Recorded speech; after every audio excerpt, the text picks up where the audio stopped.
pemerintahan di Nusantara yang belum memunculkan mengenyam keemasan itu hanya Indonesia.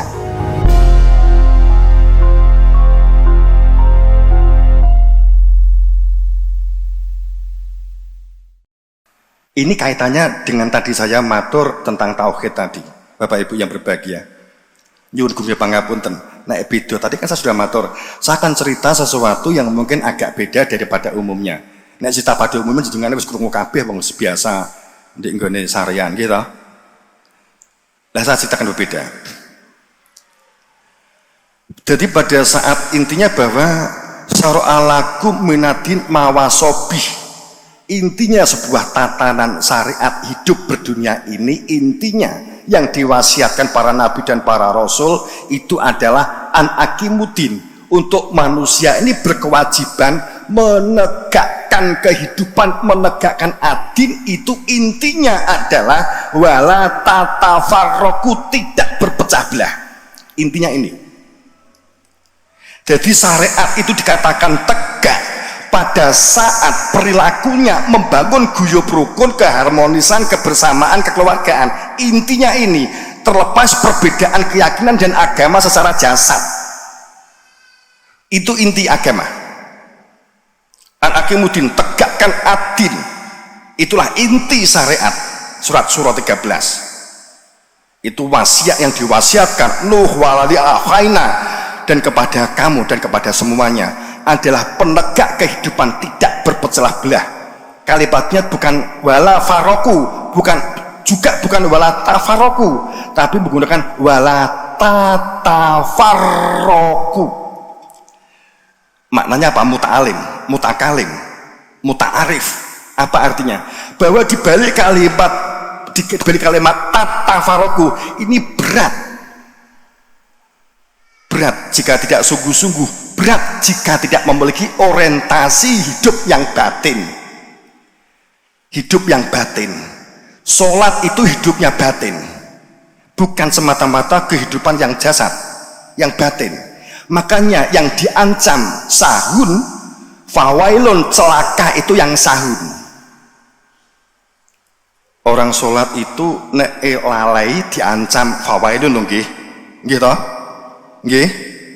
Sahun itu beda dengan nasullah. Sahun itu beda dengan ghafilun loh, nggih. Aja dipadakne loh, nggih. Nek jenengan iku jam 12 wis duhur, terus jenengan enyang engko jam 1 wae lah, engko setengah loro lah, ini ghafil atau nasullah. Tapi kalau sahun enggak. Kalau sahun itu bahwa orang yang sholat itu li dzikri, akimi sholah li dzikri. Sholat itu untuk mengingati keberadaan Tuhan. Sholat itu untuk mengingatiku, akunya diri Tuhan. Saat ini tidak ada zikir, tidak mengingat Tuhan, maka disebut sahun, fawailun, celaka orang yang sholat tapi sahun. Itu beda. Itu supaya tahu perbedaannya juga ya. Jadi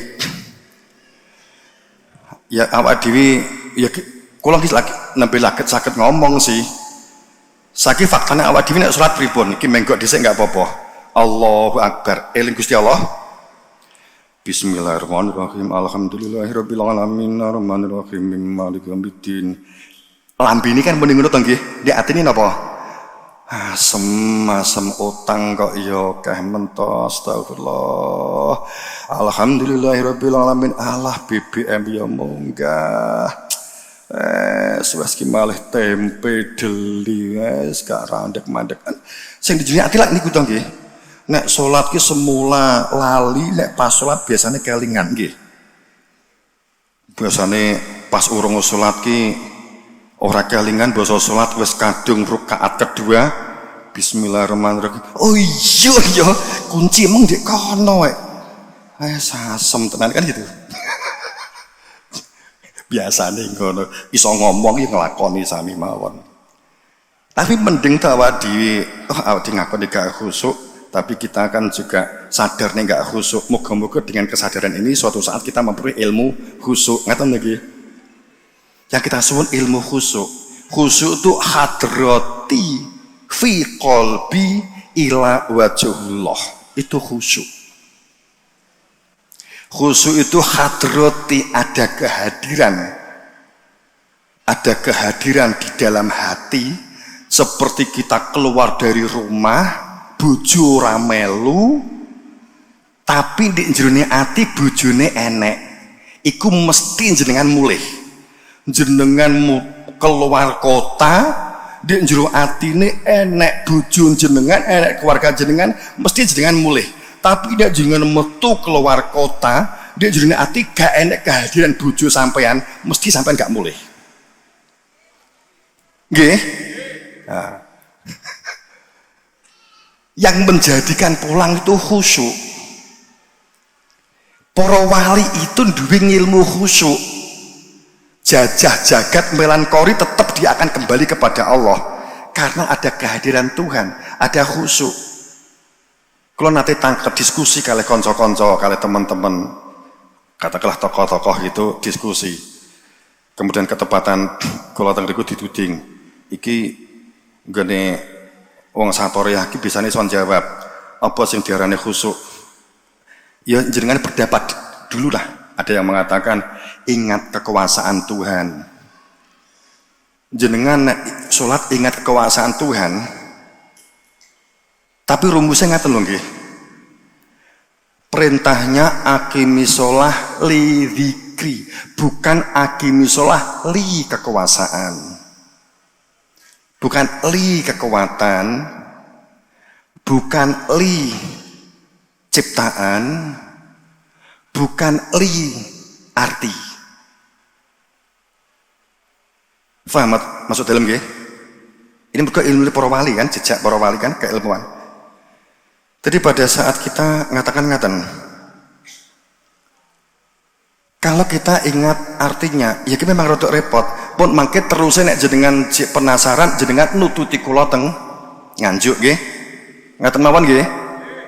Nek jenengan kok napa penasaran, monggo kita diskusi di Nganjuk. Tapi begini, kalau panjenengan mengingat artinya apa yang dibaca di sholat, jenengan nggak boleh di luar membaca Qul Huwallahu Ahad setelah Fatihah. Seharusnya loh nggih.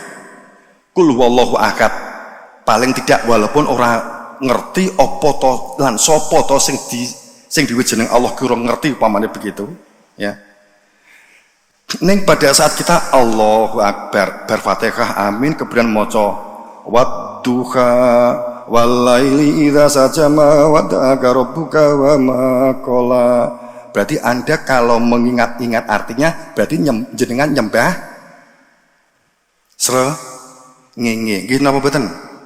Nek jenengan ngiling-ngiling laili berarti nyembah matahari terbenam. Nek jenengan maca Baqarah berarti nyembah napa Baqarah? Sapi betina. Jenengan nek ngiling-ngiling nakal berarti nyembah dintupi lebah. Jadi inilah jejaknya para wali kaitannya dengan tentang tauhid. Bapak Ibu yang berbahagia, saya tutup dengan atur begini tentang meninggal. Kalau kita berbicara tentang kuburan atau makom, tapi tolong difahami, tolong sebagai wawasan wacana, ya tolong difahami bahwa ngaten. Kalau saya nanti mengungkap ini, bukan berarti menggugurkan kuburan-kuburan yang ada. Saya tolong difahami ini dulu. Kan kaitannya kan begini kan, jenengan nek meninggal dunia, kita sebagai warga dinadiin pasti talqin kubur pasti kita lakukan, nggih. Talqin kubur nggih toh. Modin ada petugas namanya modin untuk sebagai yang legalitas untuk memberi bocoran jawaban mungkar nangkir gitu. Leres nggih? Jadi modin itu adalah jabatan yang membolehkan secara legal untuk memberi bocoran kepada si mayit. Ngaten nggih? Legal gak kira-kira? Gitu. Tapi sudah kita sepakati itu legal. Ngaten nggih? Walaupun SK-ne enggak kanggo Gusti Allah, SK-ne enggak kanggo malaikat, SK-ne kanggo Pak Lurah. Modin kuwi SK dadi modin itu SK-ne sapa? Lah ya Pak Lurah toh. Lah kok jenengan percaya? Jenengan ki ujian nasional Eptanas biyen jaman awake dhewe kuwi ning ngekeki bocoran dicekel karo polisi. Nggih? Bingung dapat? Betul lagi? Tapi bukan berarti lu berarti Pak Yai bid'ah. Enggak. Kalau saya ada yang meninggal dunia warga sekitar saya minta talqin, saya juga talqin. Saya juga nalkini. Walaupun kadang suatu saat hanya untuk memancing psikologi rada tak guyoni. Suatu saat diminta untuk talqin. Ya al-kubur, ya as-somat, sapa namanya begitu? Sing mati ki awakmu, ya sing roh petuk ya kowe ya terserah nek mun jawab piye wis monggo mangsa boronga. Aku ya ora roh tenan, apa ya kira-kira pertanyaane mati semuka ya kowe jawabane ya kowe. Aku yakin kowe iso jawab, wong kowe bendina ya rajin ibadah. Wis mangsa boronga ngaten atur kula. Kula nate ngaten. Tak kira do protes gak tiba. Pangapunten. Jadi pada saat kalau cerita ini menjadi panjang lagi ya, karena Al-Bustami kenapa membuat talqin kubur seperti itu, untuk apa maksudnya? Itu ada maksudnya sebenarnya. Oke. Jadi saya tidak bermaksud pelestarian budaya tetap kita berlangsungkan untuk mengingat bahwa suatu saat kita menuwun kepada Allah dengan berdoa mendoakan kepada beliau-beliau. Semoga kita dalam ridhonya, dalam maghfirahnya, dalam ampunannya seperti mereka telah diampuni oleh Allah, kan begitu tangki. Kemudian kedua, duwe ilmu kaya ilmune para wali. Itu yang disuwun. Jadi nek dikono aja jenengan dhisikne panjenengan bingung golek jodoh, rono njaluk para wali kuwi mbok parani ben ndang entuk jodoh. Jenengan bingung nyaur utang dikono ndang entuk utang. Dan wong-wong do nyaur utang dan iso nyaur utang aja didhisik niki ngaten lho nggih.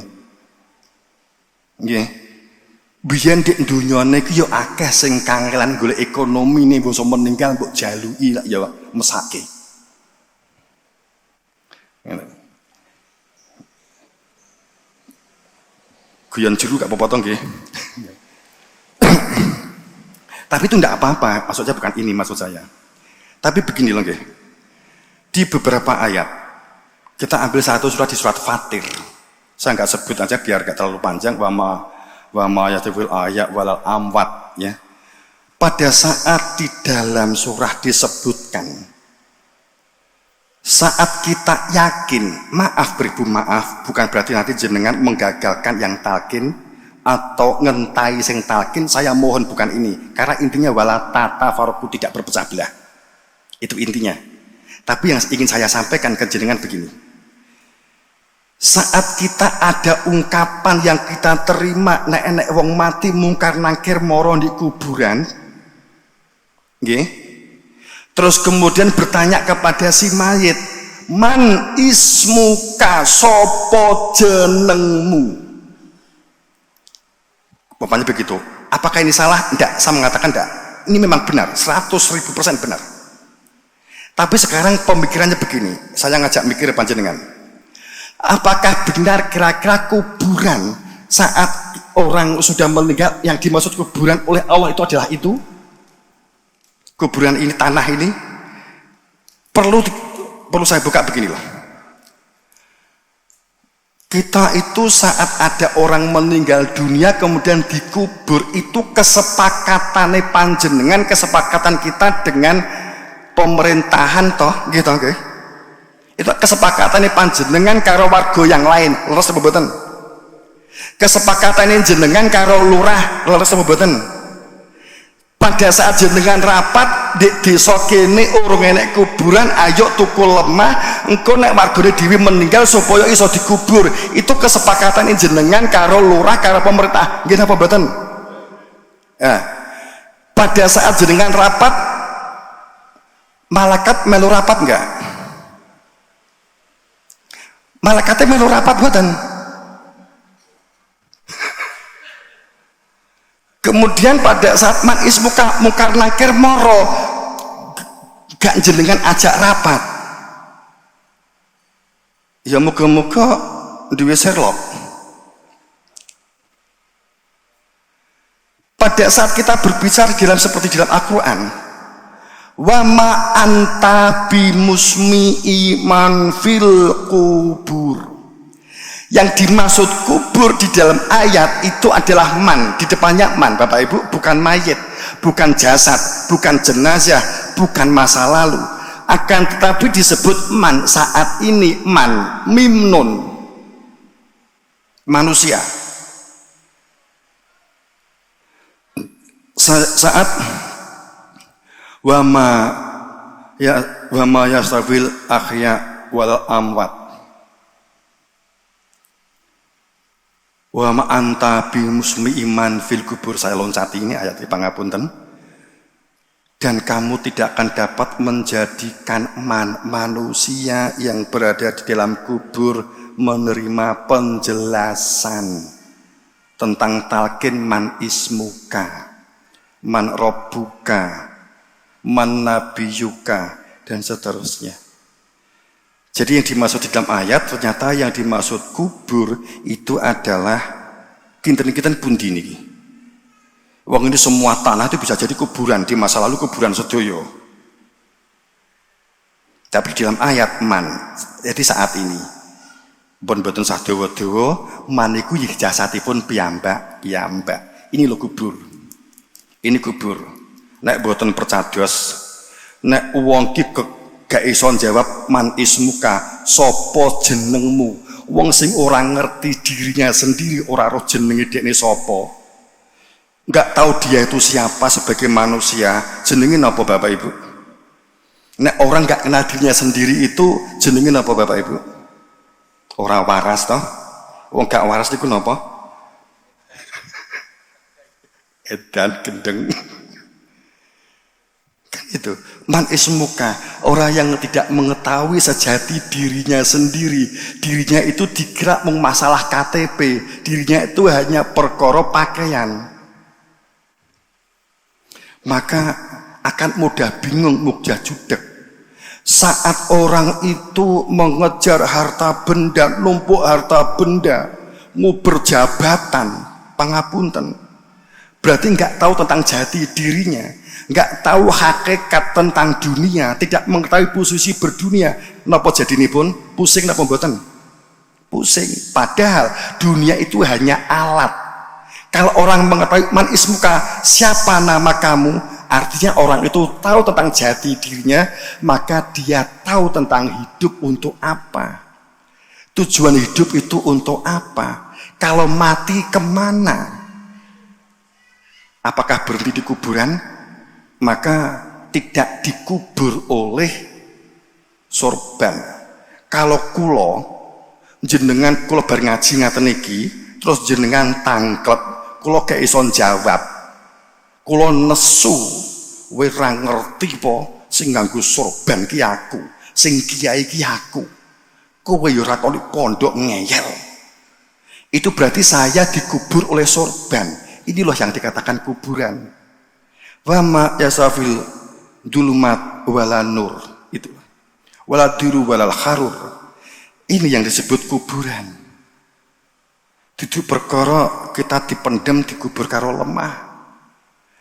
Kalau jenengan itu man ismuka, man rohbuka, apa agamamu dan seterusnya itu dinisbahkan kepada tanah, jenengan nek meninggal dunia wanti-wanti kepada sing arep ditinggal, Bu atau nak atau le, tolong yo nek aku engko mati tolong yo Quran sing gawine tak waca, sorban sing gawine tak nggo sajadah, sandal sing gawine tak nggo ndek jamaah di masjid, rukuh sing gawine mukena sing gawine tak nggo, tulung engko nek mati sandingke ndek jenazahe ibu utawa ndek jenazahe bapak yang yele.